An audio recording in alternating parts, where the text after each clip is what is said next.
Factor exclusive, my conversation with President Bush. The war on terror is being waged on many fronts, as you know, including Afghanistan, where the defeated Taliban is making a comeback. How could that happen? The Taliban has obviously resurrected itself. Their sanctuaries are in Pakistan. You just recently had Musharraf here at the White House. Why can't Musharraf wipe these Taliban guys out?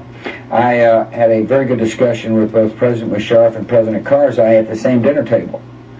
And one of the topics we discussed is how do we deal with Taliban leaders who may be hiding in Pakistan. And the answer is good intelligence sharing. And President Musharraf made the commitment that upon good actionable intelligence that he will take care of the leaders of the Taliban. You believe that? I mean, it's been years. I do believe it. But he hasn't done anything for years. Well, it's not true. He's actually doing a lot. And you don't think his army could go up and pacify those areas? I think it's much harder than you think. I think in order to find individuals in those areas, it's going to require good intelligence. He's been very effective on Al-Qaeda. There's still more work to be done on Al-Qaeda, and he understands it doesn't do his country any good to have extremists and radicals inside his country fomenting violence, whether it be inside Pakistan or outside Pakistan. Taliban is financed by poppy sales, heroin trafficking. Yeah. Why doesn't the United States destroy those fields? We're working with the sovereign government of Afghanistan to do just that. They went with a strategy that was pretty effective in some provinces, not very effective in Helmand province, for example.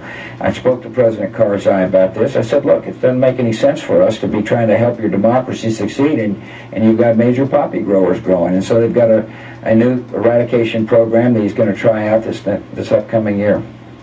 Again, you know, it's year after year, and we don't see a lot of results here. Well, actually, the air base at Bagram. No, I know. But some provinces they actually made very good progress in, but not this one. And there was one province really led the way in terms of increased poppy cultivation, and we just got to deal with it.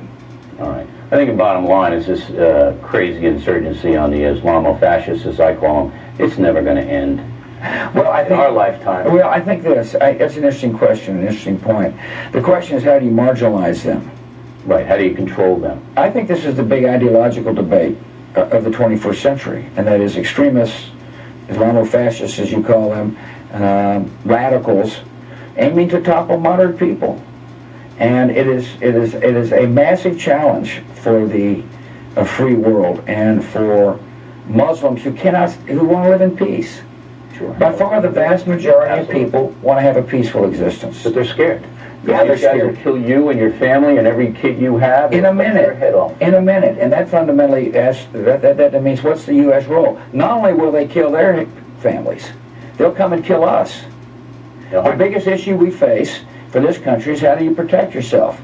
And our strategy is twofold. One, get on the offense and stay on the offense and bring them to justice.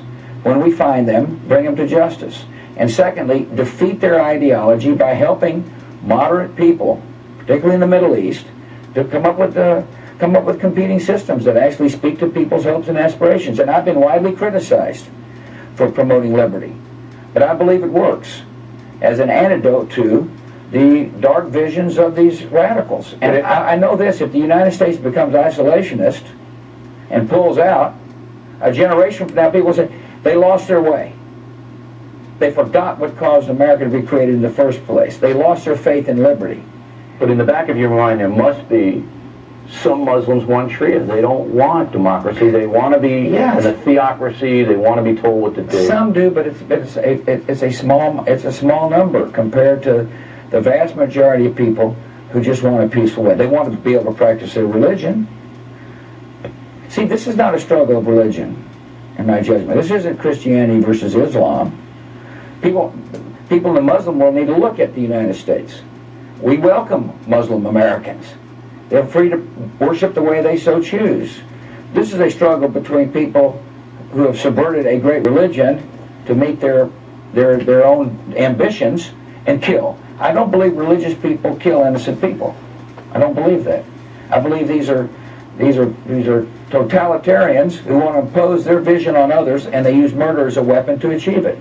And the fundamental question facing all civilized world and facing nations in the Middle East is, can we have systems in place that end up marginalizing radicals and extremists? It's really the call of this generation, Bill. Brutal. Well, it's brutal, but It it's is necessary. It is necessary. Absolutely. And I clearly see the problem. And look, I understand there's a lot of second guessing, because I'm asking the American people and our military and our intelligence services to do hard work. But I believe it's necessary work now, so a generation doesn't have to deal with it in a much more violent form.